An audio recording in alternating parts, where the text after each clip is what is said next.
बातमी नाशिकमधून विधान परिषद निवडणुकीच्या पार्श्वभूमीवर नाशिकमध्ये सुद्धा डोकेदुखी ही महायुतीची वाढलेली आहे। नाशिकमध्ये महायुतीसमोर बंडखोरांचं मोठं आव्हान आहे। नाशिकमधील महायुतीमधील बंडखोर हे काही केला फॉर्म मागे घेत नाहीयेत। गीतेबंधू निवडणूक लढण्यावर ठाम आहेत, त्यामुळे महायुतीची डोकेदुखी वाढली आहे। दोघांमध्ये ठरवू ना, मला विड्रॉल घ्यावी लागली तर तो उभा राहील। त्याला पण शंका वाटत होती की उद्या माझ्यावर दबाव जर आला तर त्यामुळे तो पण 1 वर्षापासून त्या ठिकाणी जिल्ह्यामध्ये मेहनत घेत होता, काम करत होता, त्यामुळे त्या ठिकाणी त्याने फॉर्म भरला। नक्कीच गिरीश भाऊंचा त्या ठिकाणी आमच्या दोघा बंधूंवर मुलासारखा अधिकार आहे, पण मी त्यांना विनंती करेल या मतदारसंघातली सध्याची दशा आणि दिशा या दोन्ही गोष्टी त्यांना नक्कीच समजावून सांगेल। आणि मला वाटतं की त्या गोष्टी सांगितल्यानंतर कदाचित त्यांचं पण मत परिवर्तन त्या ठिकाणी गिरीश भाऊंचं होऊ शकतं। मी निवडणूक लढणार आहे, कुठल्या प्रकारची माझी माघार होणार नाही। कोणी अडचणीत येणार नाही। अजून उद्याचा दिवस बाकी आहे, मला चर्चा करू द्या, बोलू द्या।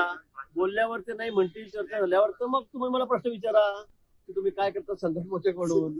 पण निश्चित यातून मार्ग निघेल, 100% मार्ग निघेल। आम्ही 17 ते 17 जागा या माहिती लढणार आहोत, आमचा कुठेही बंडखोर राहणार नाही।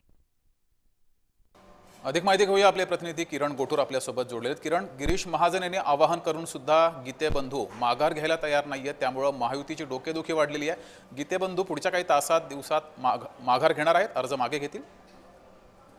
जगदीश, एक महत्वाची ही बातमी म्हणावी लागेल, कारण नाशिक विधान परिषदेची निवडणूक सुरुवातीपासूनच ज्या आहे ते चुरशीची होताना आपल्याला बघायला मिळतोय। महायुतीमध्ये संघर्ष जे आहे ते सुरुवातीपासूनच झालेला आहे। नाशिकच्या जागेवर भाजपने दावा केल्यानंतर शिवसेनेच्या अडचणी वाढलेली होती, पण अखेर जागा वाटण्यामध्ये शिवसेनेला ही जागा सुटली आणि त्यानंतर शिवसेनेकडून अधिकृत उमेदवार नरेंद्र दराडे यांनी आपली उमेदवारी जी आहे ते अर्ज दाखल केला आणि त्यानंतर भाजपचे गणेश गीते यांनी भाजपकडून आणि अपक्ष असे 2 उमेदवारी अर्ज दाखल केलेला आहे। आणि त्याच पद्धतीने गणेश गीते यांचे बंधू गोकुळ गीते यांनी सुद्धा उमेदवारी अर्ज दाखल केल्याने हे शिवसेनेच्या अडचणी जे आहेत ते वाढताना आपल्याला हे मुख्यतः नाशिकमध्ये बघायला मिळतोय। आणि याच बंडखोरांना शांत करण्यासाठी, समजूत काढण्यासाठी एकूणच कालपासून मंत्री उदय सामंत हे नाशिकमध्ये तळ ठोकून आहेत।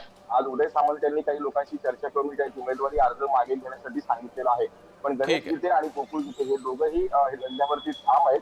त्यामुळे जे उद्या हे दुपारपर्यंत हे दोघं आपले अर्ज माघारी घेतात का किंवा हे लढण्यावरती ठाम राहतात हे बघणं महत्त्वाचं आहे। ठीक आहे किरण, तुम्ही असेच जोडलेले राहा।